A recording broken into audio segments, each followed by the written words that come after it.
This is a place we know simply as the Second World. It is a strange, toxic environment filled with towering rocks, covered in blades of tall red grass, and filled with the skeletons of sleeping beasts. You will find your way to this land via a quest in the main story called Through Time and Space.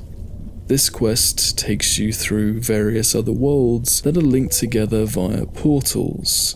Like most of the other worlds in the quest, there is not a lot said or written about this place. In fact, most of what I can tell you is taken solely off of what I can personally theorize about it all. The journal entry is pretty useless because it just outlines the quest itself and doesn't go into any detail about the world. However, just by listening and looking around at what's presented to us, it's actually strangely interesting and revealing just in itself.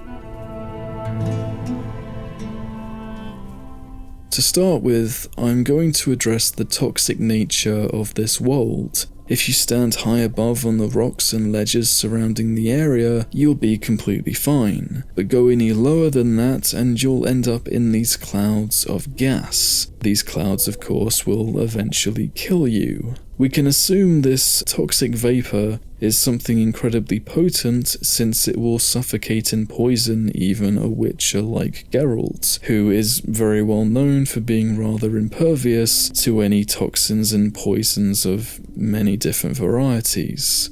As for what type of gas it has to be one that is denser than air, since it seems to gather a lot closer to the ground. Although it is a lot more complicated than I'm making it out to be, for this certain case we'll just say that the gas must be something similar to a chlorine gas. And a fun, also disturbing little history fact is that chlorine gas was actually used during World War I because it wouldn't simply float away or disperse into the air the moment it was deployed. So it gave it some chance to, actually settle down closer to the ground and, do the harm it was meant to do to the soldiers. Now, as to where the gas actually comes from inside of the world, the first question would be whether or not the gas has always been there. Because amongst everything else in the Second World, there are also these massive skeletons of these long-dead creatures. These creatures can only be found on the lower quarters of the ground, where the gas would be thickest, almost suggesting that it indeed killed these creatures. But that doesn't seem entirely plausible for a point that I'll explain a bit later on. However, I'm willing to say that this world was affected or indeed destroyed by the conjunction of the spheres.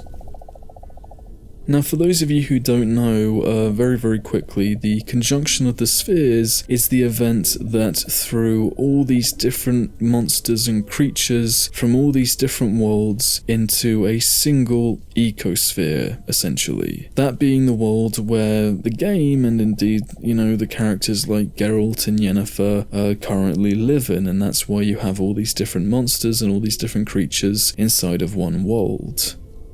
So the reason I'm bringing this up is because there is an identical skeleton as seen inside of the Second World inside of Geralt's world. If you go to Velen, you'll find one of these skeletons lying out in the middle of a bog. We have no idea what these things looked like before they died, but they don't seem to have any arms or legs. In fact, the closest things they look like is a whale skeleton, which is what I think they were meant to be. And this means that maybe during the conjunction of the spheres and the mass destruction of all these different realms, these creatures somehow found their way into the current Witcher's world. Or maybe they're just very simply a whale and it's all just a coincidence. But maybe the conjunction, which after all was a cataclysmic event, destroyed the Second World, which might very well have been an ocean planet. Which would explain a lot of things, namely the shape of the rocks and the fact that there is this algae-type growth that can be found over the skeletons themselves, and the rocks included. but it's very probable that the skeleton inside of the Witcher world is entirely unrelated, but it still does make for an interesting story, because even if it is just a whale skeleton, that still does mean that at some point in time, the second world did have an ocean, and at some point it did either dry up or some massive event caused it to slowly disappear, or for an earthquake or some very terrible event to happen and for the whole world to change, for the ecosystem to become something completely different.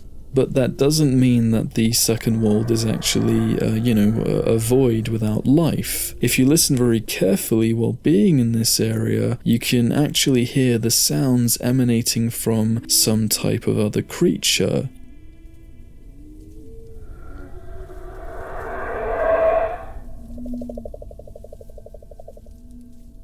You can never actually see it, but it's enough to say that whatever happened to this world did not mean the end of everything. You can actually even see birds occasionally that will be flying through the air far high up above the ground, which is, obviously safely away from all the fumes below. But this particular creature that you can hear sounds very big, and it sounds very lumbering, meaning that those who survived whatever happened certainly weren't only those that were small and could scurry away, or those that had wings, unless of course they were dragons, which honestly, when I first saw these skeletons, there was a part of me that was hoping, maybe these are dragon skeletons, but I'm pretty secure that they're a type of marine mammal of some kind, just because of the shape of their skull and the way that most whale skeletons look. It seems to be something quite similar to it, so I'm gonna guess it's probably a sperm whale or a killer whale, if anything. And I know this might all seem a little bit pointless, digging into a world that obviously wasn't meant to have anywhere near this level of depth, but I think it's fun to try and create a story and a situation out of all these little threads that have been left for us.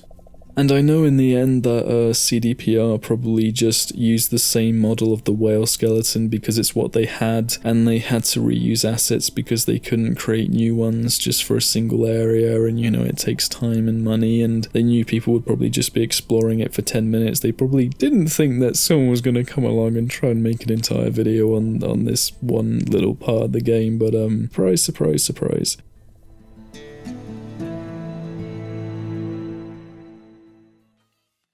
And plus, it's interesting to talk about something that many of you probably haven't thought about, and it's interesting to come up with my own ideas about the world rather than just reading something from a journal entry or just going to the Wikipedia, because as much as I do enjoy reading about the lore, there is a certain part of me that wants to create very original content for a game like this. Considering how old it is now, I want to keep things interesting and keep it fresh, because it's just as interesting for me to learn about it as it is for me to tell you all about it. And just so you all know, this is probably the direction I'll be taking the series in now, to more interesting topics, to things you probably don't know too much about, and things that you'll probably find quite interesting and quite unique, and also topics that I know no one else inside of the Witcher community has actually covered, because it's all very unique. And if you stick around with the series, I can only promise you that I will make it well worth your while, and I'll make it all as visually and topically interesting as I possibly can for all of you.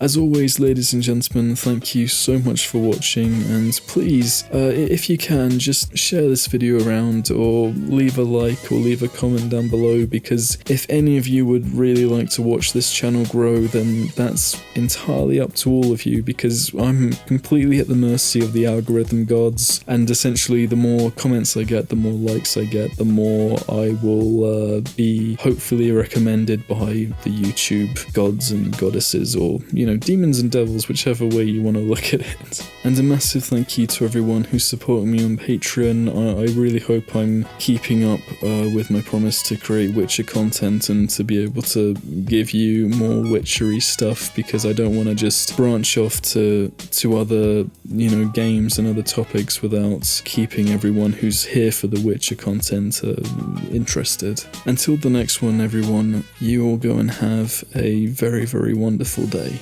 Dobar dan.